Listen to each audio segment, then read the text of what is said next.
an agenda. Right? It's like meeting a stranger in a parking lot or something, and then like, hey, you want to have coffee? Yes. Oh, so how you doing? How's your day? Exactly. Well, we are live here, Coffee with Humans, with my soon-to-be new friend, Christina. She's still actually a stranger. I only met her about 8 minutes ago. That's the essence of Coffee with Humans. Two people just bumping into each other randomly and then saying, hey, let's grab coffee. Before we got on the broadcast, I was thinking, if we could have this discussion anywhere, where would that be? And I came up with, we could be sitting in Iceland in a hot spring. Lovely. If you could have this discussion anywhere, where would it be for you? Love this question. I'm stumped right now. I'm not really a beach person in terms of getting in with the aquatic life, but I do like to be near it and feel the breeze from it. Yeah. And so anywhere by a beach. What drew you to clicking the button to have coffee with me? Was searching and I found this one and it grabbed me, it pulled me in, and it just seemed, your podcast and Coffee with Humans seemed very welcoming, that you were really eager and enjoyed just making meaningful connections. Coffee with Humans is like Sunday brunch. I love Sunday brunch. Okay, good.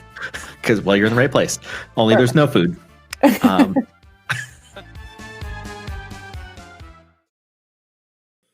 All right, we are live here with Coffee with Humans with my new friend, Angel from the CEOconfidant.com. Welcome to Coffee with Humans, sir. You bet. Thank you. Thank you very much for having me, and thank you everybody who's watching us today. So we were talking a little bit before the broadcast that you are in Texas, and I'm in Northern Illinois. Exactly. Okay, cool. And you use you apparently live stream every day, you said. And for our viewers and listeners, I know nothing about you. I know that I typed those words right down there.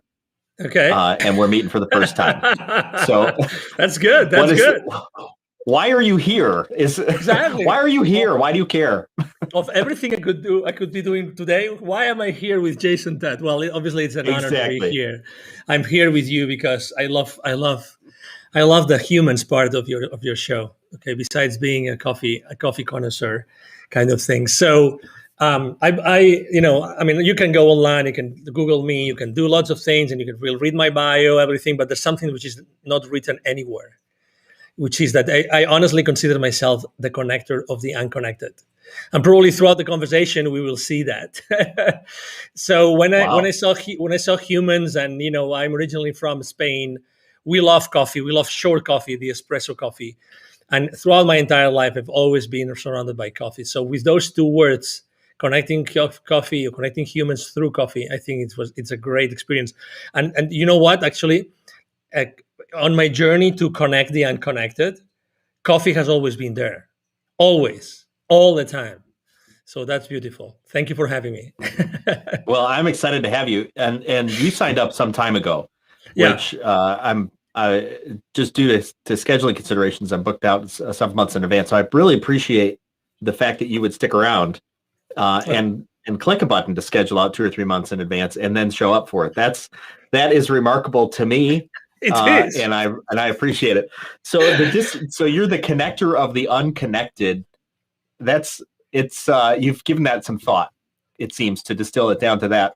Please, absolutely. So, I was born, back in Spain a few years ago, right? And since very early on, my mom and dad, they had no international experience whatsoever. They didn't speak any language. My mom is a teacher. My dad is a business person. And they made me study foreign languages. And that was really the beginning of the journey of it's starting to connect the unconnected. Fast forward, I worked in, conducting business and developing business in so many different countries, blah, blah, blah. Right. I left corporate America 5 years ago. And I started reflecting about what I had done with my life, literally. Because, when you leave like a corporate setup where everything is is very structured and you have a support system and everything, when you are on your own, things change completely, and the first thing you have is fear. You have fear, and regardless of what you have done in your life in corporate, you still are fearful. And then I started to literally write my blessings. Someone told me, hey, why don't you sit down and literally write what you have done throughout your life from a professional perspective? And I started counting the countries I have done business and the people I had connected with, and blah, blah, blah, blah, blah. And the reason why I had left corporate America, actually, one of the main reasons, besides being with my family more often, because I was traveling all the time, all over the place, was starting my nonprofit. And actually, I'm the co-founder and president of a nonprofit called Wisdom for Kids. And we help underprivileged kids in Latin America become entrepreneurs using their local resources. Why is that important? Because for many years, and unwillingly or without noticing, I had always been seeing those two different worlds. The worlds of the CEOs, the worlds of those CEOs of subsidiaries of large corporations present all over the world in those 30 plus countries I conducted business. And when I was in Latin America, I lived in Latin America for 10 years. I was always seeing those kids in need. So I said, oh my God, if it's not me, who's going to do it? Who can connect those two worlds if not me? And that's why I started to launch this. I'm co-founder. So that's why I consider myself the connector of the unconnected. And on top of that, the cherry on the cake, and you just mentioned it, Jason, it's so funny, is that 40 years ago, one of my first clients was a TV network from Spain, 1.7 million people watching it, blah, blah, blah, you name it. And they said, okay, so we would like you to help us expand our business. They were from Spain, in the US and in Canada. And you know what? As we are meeting today and, working out the details and everything, we happen to be here at this conference. Why don't you start conducting interviews? Literally, that's what's happened. That's what happened. And I said, okay, why not? What do I have to know about the person I have to interview? Well, don't worry. You just start an organic conversation. I had no idea anything about this gentleman. I forgot his first name. His last name is Halpern. Is the first ever spiritual music composer in the country. Stephen Halpern, I think it is. Okay. Anyway, so fast forward, I was again in a position in which I was, hired to conduct interviews with people, with all this greatness of these people, right? And me asking them questions just to make sure that my audience, or our audience at that point, were going to resonate with those messages and learn from them and be inspired. So that's why kind of my life has always been connecting the unconnected. People that probably if I wasn't there doing what I was doing at that point in time, they would have never been able to find those dots that would connect them to something else in their lives. Did I answer your question? Absolutely. You also have, it seems like, a particular niche that you, from your culture and your experience blended together that allow you to serve a population of people in a way that probably nobody else could. Like, to your point, like you're like, well, if not me, then who? You're sort of perfectly positioned for that, it seems. Yes. And obviously, again, as anything else, you have the excitement and the passion and the idea and the concept, but then it has to become a reality, right? Then you have to start developing it. You have to start working on the workshop, how to do this, how to do that, right? I mean, for the kids in need. And then how do you connect, CEOs of corporate companies, with the underprivileged, all these kind of things. You have to work out the details. But yes. I think that everything I've done in my life was just preparing me to be the connector of the unconnected, and I keep on doing the same thing. And I always think that there's a reason why I'm connected with people, and there's a reason why I'm here today. And I'm sure that someone will be resonating with us, with what we are saying today, and I'm probably going to take action on some part of their lives that maybe they procrastinated on. I don't know, but that's the beauty of a conversation, Jason. Yeah, I agree. It seems that in agreement with you, it seems that people do have a certain thread that seems to carry out through their lives. And that thread becomes clearer the older and the more experienced, right? And I don't think it's older and experienced go hand in hand, but the more experienced a person becomes in their lives and assessing who they are, that thread of continuity, which is it's the character and the skill and the interest that kind of all comes together, and it comes together in every aspect of your life. And that's what you stumbled upon, and you've said it so eloquently, the connector of the unconnected, which having that level of clarity means that you've done this a time or two. Thank you. Let me tell you why right now I'm having chills.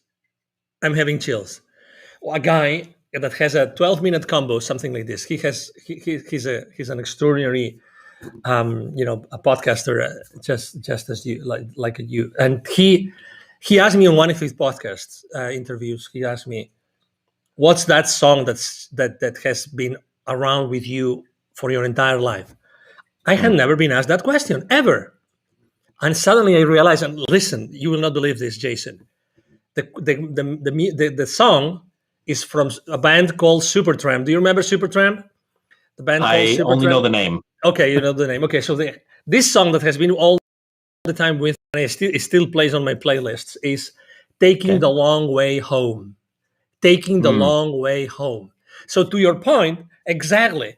It's as if I had all my life going to those places, doing those things, meeting all these people as a long way to go back home, to go back inside myself to find exactly what I was supposed to be doing. Isn't it amazing, Jason? It is amazing. And it seems a path that's necessary. I feel like people want to short circuit that path. And I don't think it's possible to short circuit the path for one. I think you just stumble across some level of some pseudo kind of like pseudo home. It's like, that, and then you eventually find like, that wasn't where I was supposed to be. So I think it is the searching that a person must go through to be able to find what you've found. But isn't it funny that you don't, if you ask me like 10 years ago, well, maybe not 10 years, but 10 years ago, I wasn't searching for anything. You know what I mean? Mm-hmm. I was just living my life. And sometimes when people ask me, hey, what would you tell your younger angel? Little angel, hey, I always say the same thing. As fascinating as my life might look, is little angel, take more risks. Don't overthink it. Take more risks. No, honestly. Yeah. Honestly. So, because also when you are in a search, it's kind of, you are in a search, right? I mean, you are there. Okay.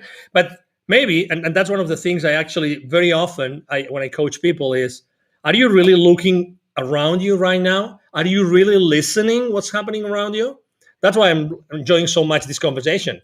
You're so much into what I'm saying and to what comes to your mind after what you're listening to what I'm saying, that amazing things are just popping up that were not, scheduled. I mean, we don't have a script, literally. That's true. There is no script.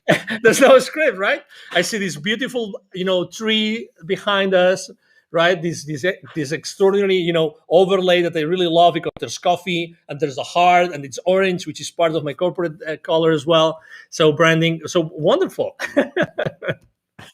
Well, I appreciate that you see that, and that does tell me a bit. You've kind of been here, done that. You are experienced in a lot of different areas to be able to have that clarity, because not everybody sees that type of depth, I think, to these types of conversations. And to your point, Coffee with Humans really is about connecting people together in a very intentional way, because I believe that as people, we should be about creating great things.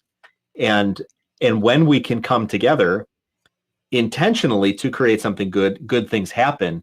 Just the fact that we ended up in the same place and then set a similar direction, and it's random. I mean, you could call it random, right? I mean, I'll have coffee with anybody, but every time I have coffee, I literally I go, okay, like I want to see something good come out of this, and it's never failed.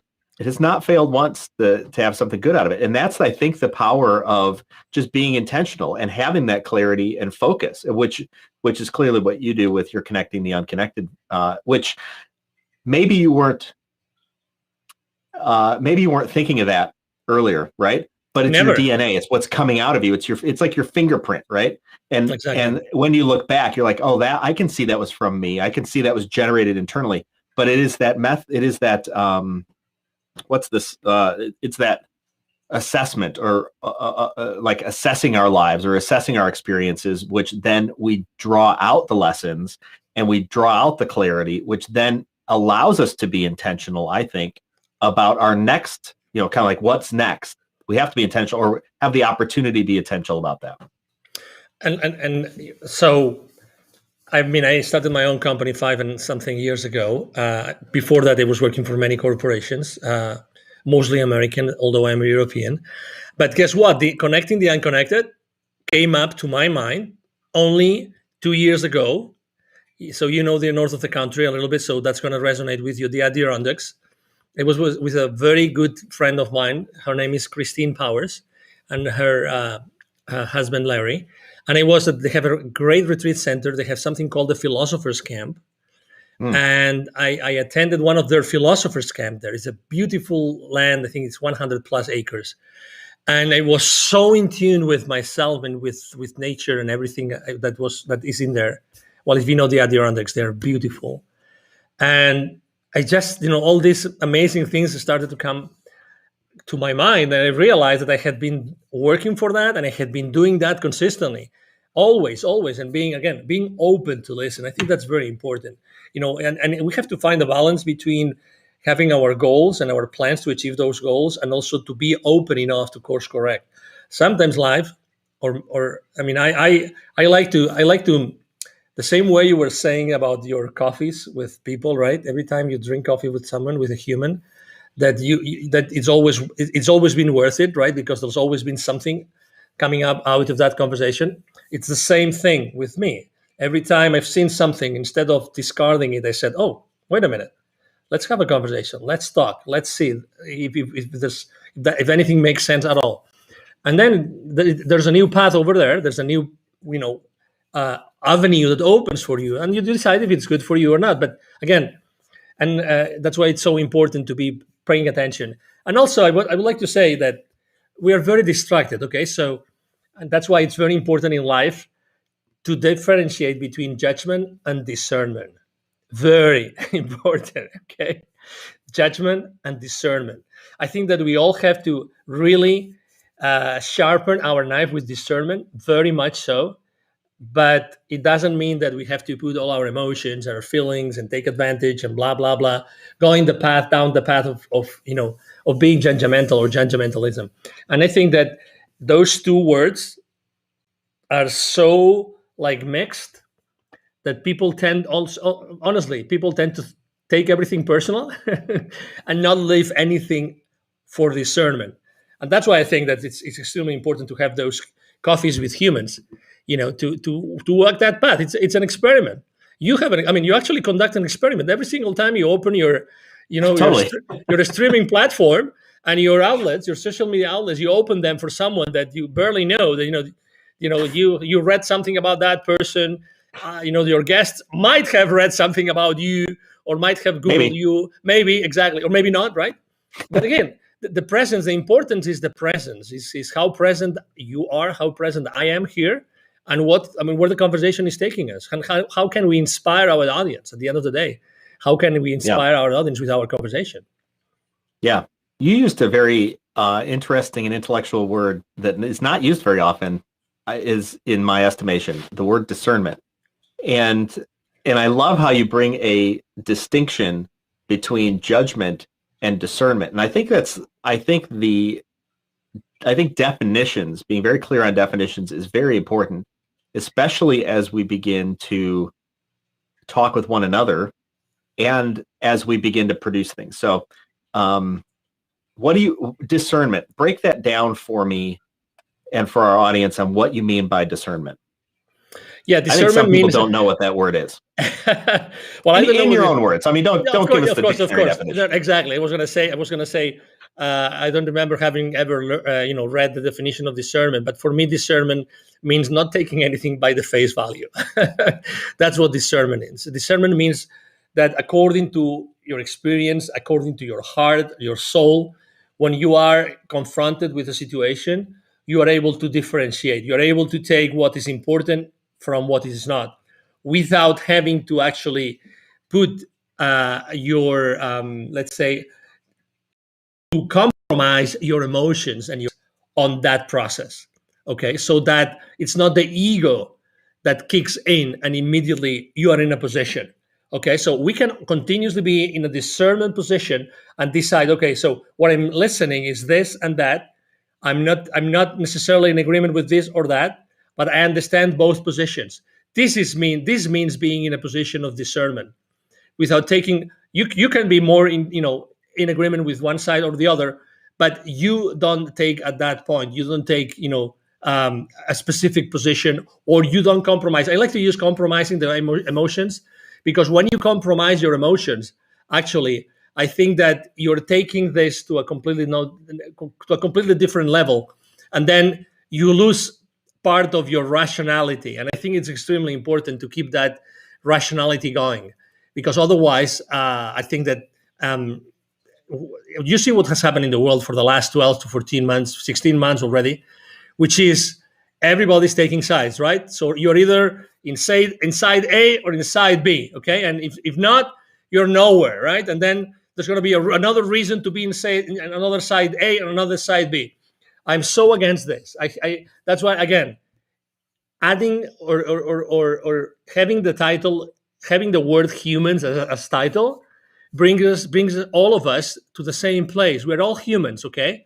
We are all humans. All humans. We have had different lives, different experiences, but at the end of the day, we are the same thing. You see this plant here? So it's probably made of the same things that we have been made. The funny thing is that, I talk to my plant in the morning, in the evening. Sometimes I talk intentionally to the plant, and sometimes the plant responds to me. Why not, right?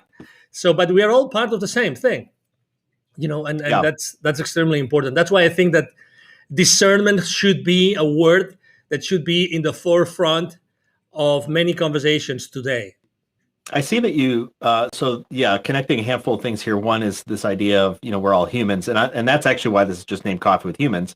And you mentioned this being an experiment, which is totally true. Last April, I felt just sort of in my soul, and part of it was for me and part of it was what I was sensing out in the world, that people were feeling disconnected and not only disconnected, but that was leading to just bad mental health. And I said, if you want to have coffee with me, I'll have coffee with you. The only rule is no sales calls. And I just threw out a LinkedIn post. And from that post came all of this. And I purposefully did it just down and dirty. There was like a black background. There was no header. There was a logo in the corner. It was bare bones on purpose because I was testing what is the value of this? Because if the value is the fact that this has, a cute background and a picture that I took, it's pretty shallow. And no one took exception with it. No one cared what the backgrounds were. And I've been incrementally adding on more production quality to simply make it more welcoming and inviting to other people, so to expand the reach. But the core value is this idea of connection to other folks, because if you scratch off all the masks that we wear of the jobs that we have and the people that we know and all this other stuff, the things that we've amassed, we're just people. We are just people trying to make it through the day, and I wanted to make a place to connect just people together. It's just humans, and even the word coffee. It's like, I happen to like coffee, but if I had one guy contact me once. He's like, "Can I be on? I don't like coffee." I was like, "Of course you can be on." It's coffee is not specifically coffee is not the issue. It's this idea of sitting down with another person and enjoying being present in that moment, to then connect with another human being, out of which great things can happen. You also, this idea of discernment and judgment. I wonder, and I don't know if I haven't given this any thought, actually. It's just off the cuff. Please. Which is, discernment seems to be a pre-analysis, whereas judgment seems to be a post-analysis, right? So something comes at us. Discernment allows us to decide what judgment to then take on it, right? And back to, I think you said it's like, it's the collection of all these things. It's your skills, your experience, it's your paradigm that allows you to discern something about an issue, right? After which we need to do something with it. And the doing something is we're acting out of judgment. We analyze out of discernment, we act out of judgment. And what if, and that's the big question, if I may, disrupt you a little bit. So on what if we don't want to do it? You know what I mean? What if we don't want to take the second step? If we just want to let it go? And I would like to actually suggest, if I may, a book.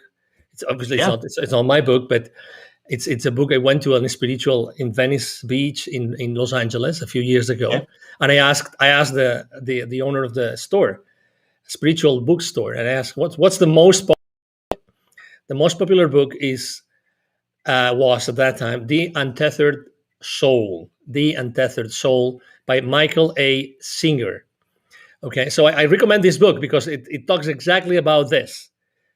It's an amazing story. This guy has an amazing story. Unfortunately, he doesn't give interviews. Otherwise, I would Exactly. Thank you. Otherwise, I would recommend you. I wish I could interview this guy, because this guy is brilliant and his story is brilliant, and he has many different books besides this one. So the Undeath Soul speaks about this, about why do we have to always leave inside of us some sort of footprint of everything that happens around. So this discernment, actually, I consider discernment to be a tool that helps us actually protect ourselves. It will be, obviously, it wouldn't be an understatement to say that we are as humans, we are beings, so we are animals, so we live in survival mode most of the time, right? So we are supposed to live, for a long time, and that's why we continuously, we are aware of so many things to protect our species, our life, right?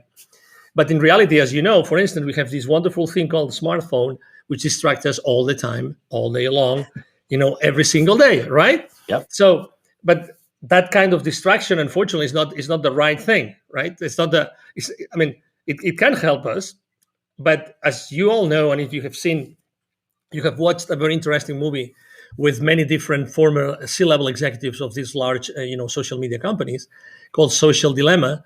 They speak how they don't allow their kids to have cell phones or smartphones, and they even put duct tape to their cameras in their phones and in their computers, right? I wonder why.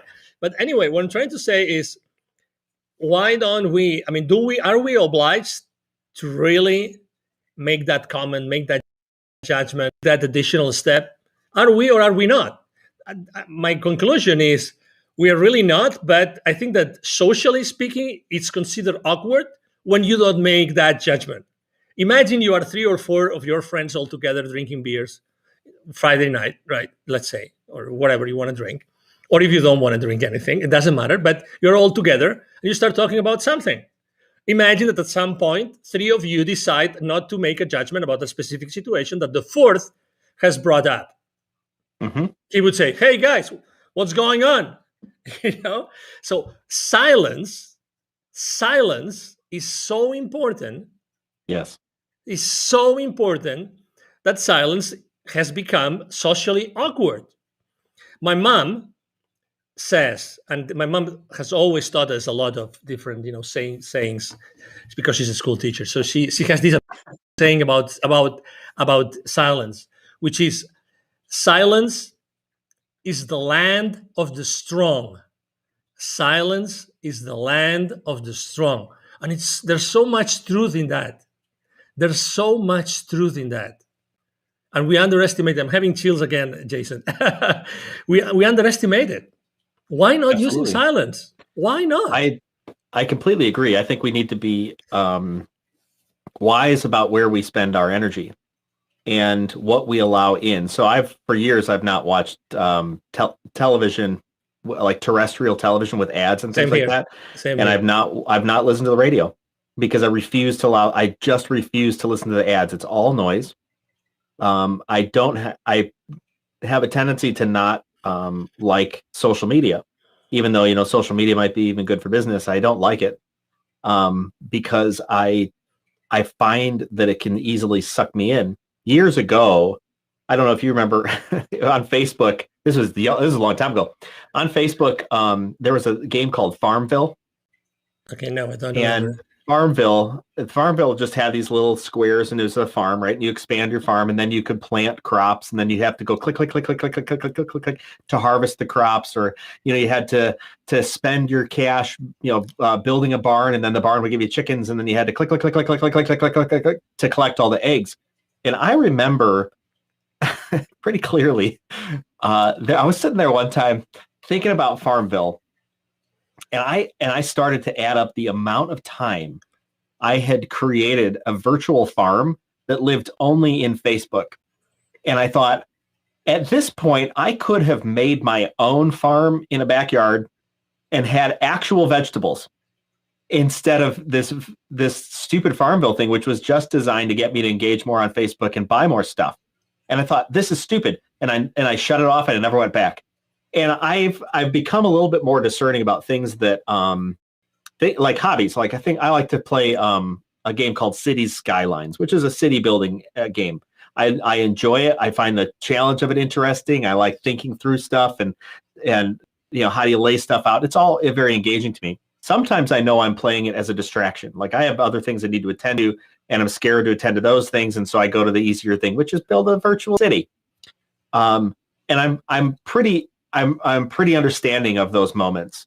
But when I feel like, and then I know that there's sometimes just like I just enjoy it, and you just do something you enjoy. Why the hell not? But there's no like endless days of playing, like I used to do on Farmville. I don't get lost. I refuse to get lost in it, and I challenge advertisements because I know for a fact that when I see ads, I seem to want things, and when I don't see ads, I tend not to need things, and I don't want them because I didn't know they were there. They didn't enter my mind. There is a process. And it gets to what you're saying. There's this idea of taking thoughts into captivity. I mean, that's a very spiritual way of looking at it. But it's idea like a thought comes in. Do we even entertain the thought? Is it worth entertaining the thought? If we don't, just throw it out. The question, though, I think people struggle with, even if they do believe that, is what thoughts do you consider and get engaged in, and what thoughts don't you? I've got a saying, and then I'd love to hear your thoughts. I've got this saying that came to me by some book at some point in time, so meaningful to me. I printed it out, put it on my monitor, put it on my car. It's this, it says, am I willing at this time to make the investment required to make a positive difference on this topic? And it's a filtering mechanism. Am I willing? Yes or no. At this time, no. Yeah, maybe it's the time, maybe it's not the time to make the investment required. So I'm going to have to put some energy into this. Do I have do I have that amount of energy or not to make a positive difference? So even if I do all these things, I'm willing, it's the time, I've got the energy. And is it even going to make a positive difference on that particular topic? And it has kept me out of conversations, to your point, where it's like, I'm not willing, and I'm not going to judge it or not. I'm just not willing. I don't want to, or I don't have a significant amount of investment to make in this. So I'm out. Like, why entertain that? I got other things to do with my limited amount of resources during a day. I congratulate you for making this, useful in your life. I mean, being able to do this and knowing, guys, obviously that we have 60,000 thoughts a day. So if you are able to stop a few times a day and just go through that process, that's, amazing. Kudos for that. A few years ago, someone that I have been following, his name is Frederick Dodson, and his title is the Reality Creation Coach. He launched an app in the App Store. Unfortunately, he didn't update it. So with the following updates of the App Store, it disappeared. That's what the app did. The only thing that the app did is you could program how many minutes in between the app would talk to you from the phone, and the app would ask you, where would you like your attention to be right now? Where would you like your attention to be right now? He spent months of his time convincing the App Store that was an app worth having in the App Store, because they would say, that's so stupid. That's so stupid you have. Why do you want us to hold space for you here in the app, even if they charge you for that? For something that the only thing that does is this. He said, because people really need this. Eventually, he convinced them, oh my God, the reason why I like so much, like every 10 minutes, 15 minutes, or 30 minutes to have this question asked from my cell phone is because immediately, you see, I'm able to restart the creation process of something, right? So in the beginning, in the day, every single day, I have my 5-minute journal and I write what I would like to do that day. So those questions, where would you like your attention to be right now, is so powerful because it puts me in creation mode again. We're not talking Minecraft, okay? We're talking about city building games, but we're not talking survival and creative, okay? But it's true. It's true. What would you like your attention to be right now? What would you like to be creating right now, as opposed to what you are entertaining? And I think that is brilliant. It's brilliant. Right now, that's not available any longer. But I found another app. The only thing that this other app does is rings a bell. So right now, I have the sound off from my cell phone, but you would have already, heard like 3 or 4, bells.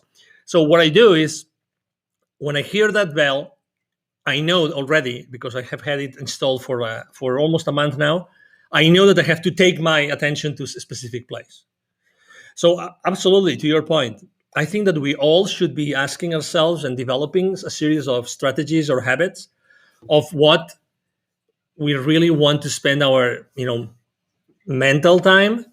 And maybe to simplify things, our real power to create a future or a present is here, is in the now. It's like there's no memory, there's nothing that happened in the past that's going to define us better than what we are doing today. That's why it's so important to have these kind of cues like yours or mine every single day. Go back to the creation mode in which you are right now. That's the only place where you can create something. Yeah, no, that's super powerful. I'm curious, when we were talking about what to title this talk, and it's kind of weird to ask people to title a talk in advance when we don't know what we're going to talk about. And I simply ask, hey, what's on your mind and how do you want to say it? And you said the silent revolution. So gathering kind of like grains of sand, all of these things that we've been talking about in this space, how does that connect to the word or the phrase, the silent revolution? Because I believe that the same as you last year, 1 year ago, April 2020, you decided to start Coffee with Humans, and you didn't pay $1 million in ads, right? And you didn't go to the big influencers and pay them $3,000 for a post to 3 million followers on Instagram. No, you didn't do that. So because I believe that thanks to everything that is happening in the world and has happened for the last 14 to 16 months, right now is April 2021, there's a whole bunch of people out there like you, just like you, Jason, that have started to do things silently, maybe not even raising their hands, to reconnect the people that are unconnected or that have been disconnected throughout the last few years, for the last few months.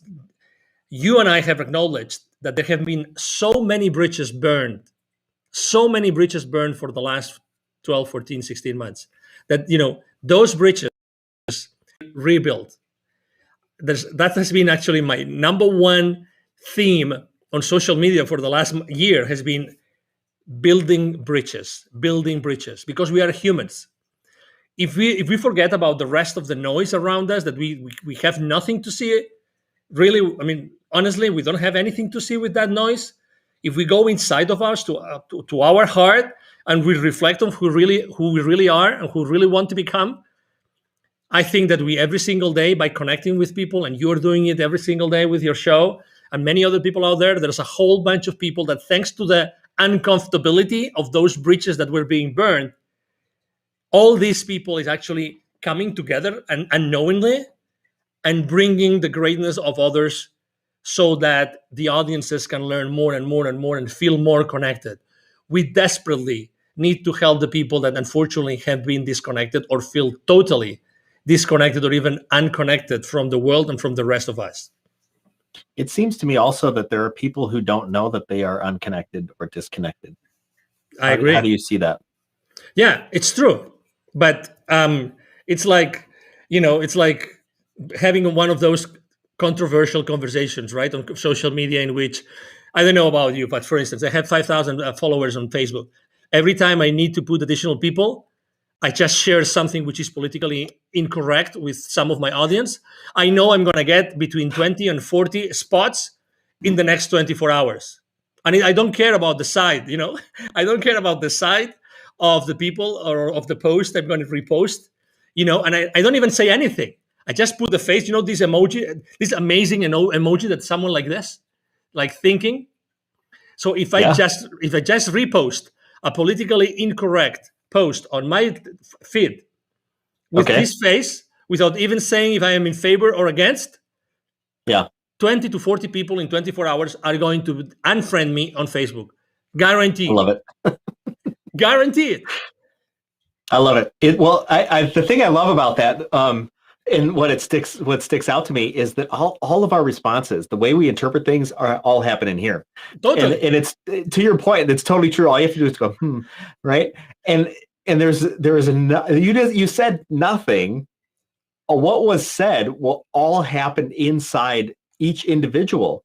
And we as humans, and I me too, right? I'm a person, right? I see something happening, or I hear something, or I read something, or somebody sends me a message. I read into that what I want, what I'm bringing, and it's so I think interesting to recognize that. But then it's more important that we apply it to ourselves. Like for me, how did I read that? I read something the other day and I was a little pissed off. And I was hurt, and I was like, and all of a sudden I was getting in my head, and I took the opportunity to walk outside myself for just a moment and observe and go, oh, Jason, there's that feeling again. Huh. That's the feeling you get. You're kind of a silly guy. You keep going to that one feeling. Why do you think that is? And then I counseled myself in that moment and walked myself out or through that time. And I was like, okay, great. Now I can set myself back in. I'll be back present in the moment. And I just responded, set it down, and walked away. And I find myself that I have too, like you're saying, have been caught in these times when I just look at something and I go, oh, what the heck why'd they mean that? It's like, you have no idea what they meant. It was just words, or it was just an emoji. Like, you don't actually know what they meant because you missed the conversation. You actually didn't want to have a conversation with them. Exactly. You just wanted to take action. You're really like primed. The pump is primed so often in ourselves to just take action. And like you talked about, judge instead of discern. Mm-hmm. Exactly. And as you know, the funny thing is that happens in the unconscious. I mean, this is like, boom, triggered. And immediately what you feel, which is, I mean, I'm not a scientist, but I love to read. I'm an avid reader. As soon as you go to that thought, right, and you have that feeling, right, there's immediately, that's demonstrated scientifically, it's immediately a rush of chemicals through your body. Actually, we are identifying those chemicals, in our body when we go down that rabbit hole that you know for a fact that you don't want to go, but you still go, right? And the funny thing is that you really like those chemicals, because you are actually addicted to those chemicals. Yeah. That's why that's the beauty of this app. Where do you want your attention to be right now? I mean, if I could, it would be like every 5 minutes. I think that we should like tame ourselves. Yeah, tame. Yeah, it makes sense. We should really tame ourselves, because we have this beast inside of us, because we are humans and because we have to live in survival mode to survive, blah, blah, blah. But still, becoming aware and trying to break the habit of being ourselves. That's really what we should be trying. Well, it's like Pavlov's dogs, right? I mean, that was the whole thing of Pavlov's dogs, this scientific experiment they did years ago, rang a bell and fed the dog. I think it was, or was it rang a bell and beat the dog? I don't even know what it was, but basically the idea is that we get trained and you use the word tame. It's like we train ourselves into this process where we see something or feel something or hear something and respond, and that's in some ways a good thing. I mean, our body exists in that reactionary fashion for sometimes good reasons. Like, you touch a pan and it goes, or we go, oh my gosh, fight or flight. We make a quick flight reaction because somebody's coming at us. But too often, I think we do get caught up in this moment of I just respond, and that just becomes my nature. And then my body becomes, like you're talking about, addicted to simply responding, or addicted to simply talking, or addicted to simply gossiping, or whatever it is. And we think that we're making progress when really we're just, it's like we're stirring this soup, but we never eat it. It's like we don't even know, and we're just allowing anybody to put something into it. And we just keep stir. Oh, you have a thought? Oh, I put it in, right? Nobody would make any good food that way. And every chef will tell you less is more. So I think one of these lessons, and I love what you talk about, is how do you regain attention to be able to create the reality that you want to create? For me, that is a huge takeaway. What process, what habits do you put into your life, like a bell or something else, that helps you regain attention to create the life you want to create? So powerful. Thank you so much. No, please, anytime. And I think that obviously practice practice, practice, practice, practice. It's like when you have your first kid. I have 3 kids, and you don't have a manual, and I neither know if my parents were great parents, but they didn't have a manual, and they did what they could with their 5 kids. I've done my best with my 3 kids, and I'm still going. So it's the exact same thing. It's practice, practice, practice, practice. Put in place a few things that you feel comfortable with or you don't feel comfortable with. And everybody has their practices. For instance, I start the day with a cold shower, no matter what. I've been doing that for 6-7 years now already. Even if I am in Alberta in the middle of the winter, I still take a cold shower. I meditate every single morning. I have an intention group in the morning that I meditate with, for intending for something specific every week. I have these interruptions. I have my affirmations. I write down 3 times a day. I write on my journal. All those things.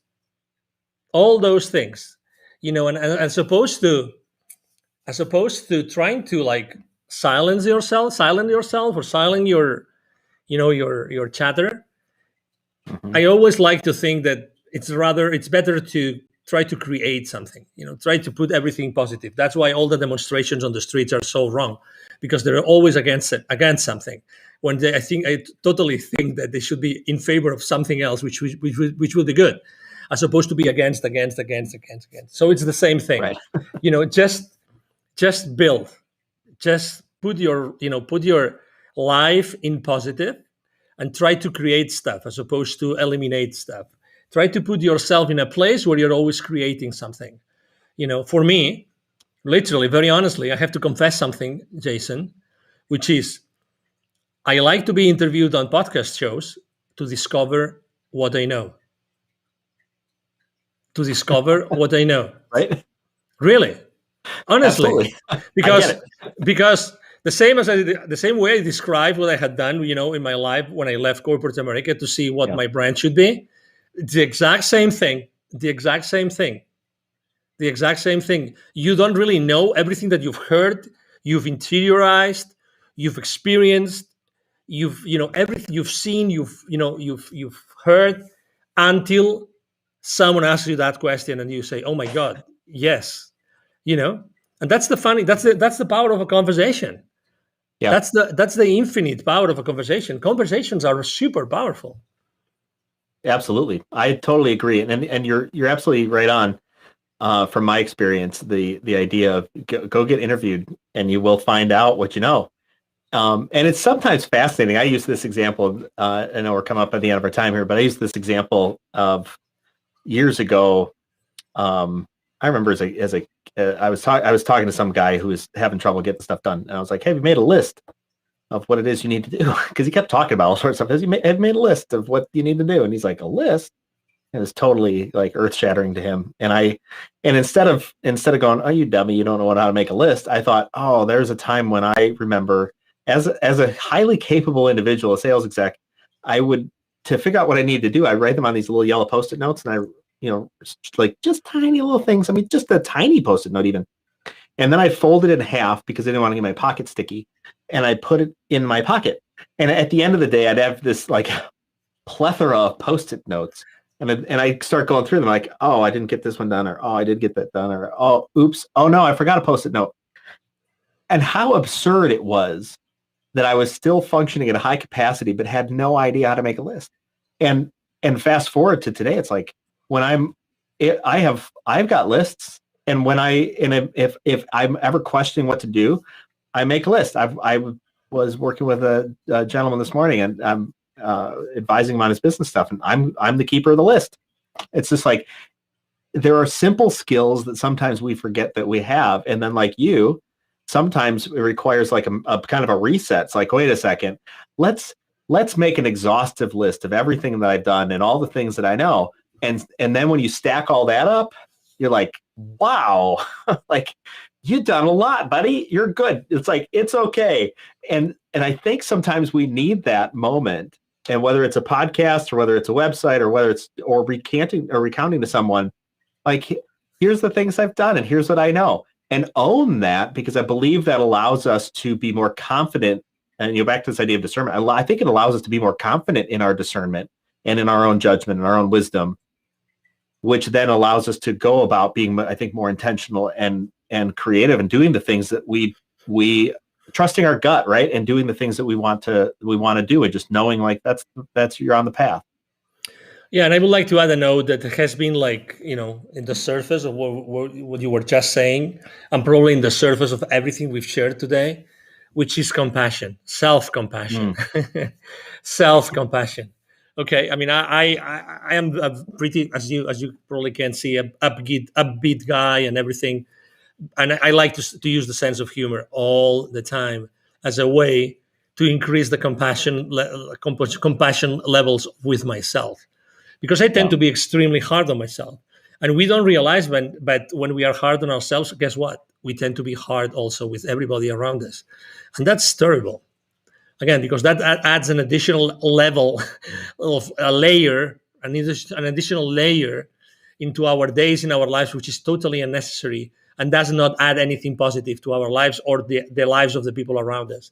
And I think that we really need to feel like, we have to consistently throughout the day, we have to feel like, okay, I just let loose, I'm just with myself here, breathing, just listening to my heart, listening to my breath, and continuing with the day. But hey, guys, life's too short to be, or for being so hard with ourselves. We've done and accomplished so much. Totally. Just acknowledge that.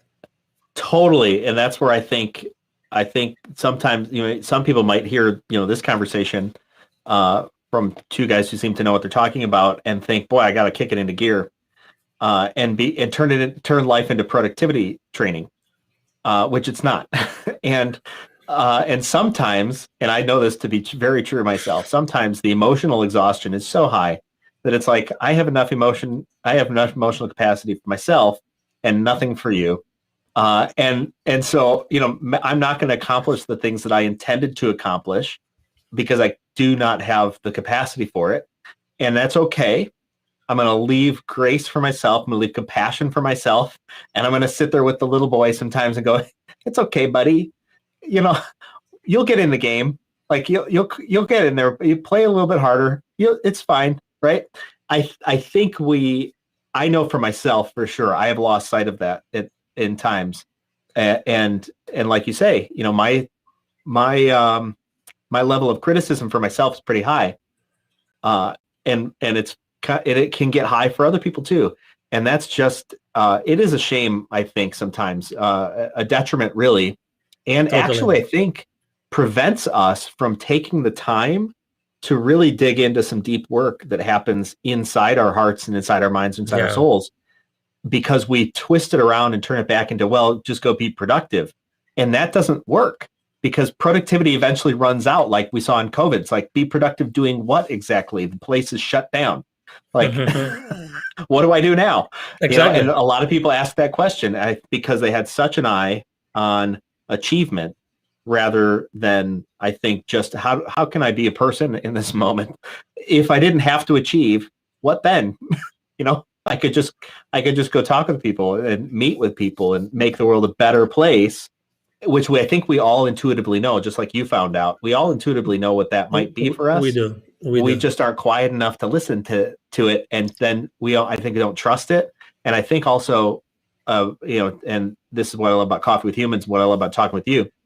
Sometimes when we find ourselves in that moment, the answer really is, hey, go find somebody else, because you need somebody else's input, you need somebody else's wisdom, you need somebody else's processes, and to be able to come up with a different outcome. So I think when people spin and spin and spin and spin too long, they need somebody else to come in and say, hey, here's, hey buddy, have you thought about keeping a list? And like, oh my God, a list. Hey, have you thought about just not responding to that stuff because it's not important? Have you thought about what you want to create because that's what you want to do? I think, and I think this is probably what you do as a job in part, is how do you influence other people? And there's a learning process obviously for yourself in that too, it seems.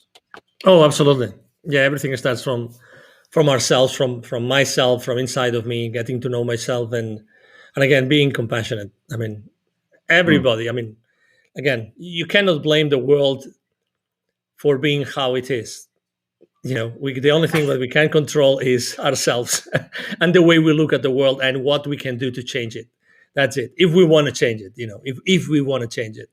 And innately, I knew I wanted to, and that's what I have done in my life, and I keep on doing it, and I keep on, helping people to do that and connecting the unconnected. At the end of the day, you see, you do the same thing, the exact same thing, Jason. Yeah. Well, Angel, this is fantastic. I really so much appreciate you being here on Coffee with Humans, and likewise, I honor you in this space. Thank for you. our viewers and listeners. Angel and I met just a little over an hour ago, and we knew nothing about each other prior to then. And we've I think talked about some really great life-changing subjects. I know I've taken something from this, and I trust that you have too. So me too. Absolutely. Thanks for joining us. Totally. All right. Thank you very much, Jason, for having me. Absolutely. Catch us next time. Bye. Thank you. Bye-bye. One of the things I love about Coffee with Humans are the raw conversations I get to have, meeting new people just like you. If you or someone you know should be on Coffee with Humans, go to coffeewithhumans.com. Remember, the only rule is no sales calls.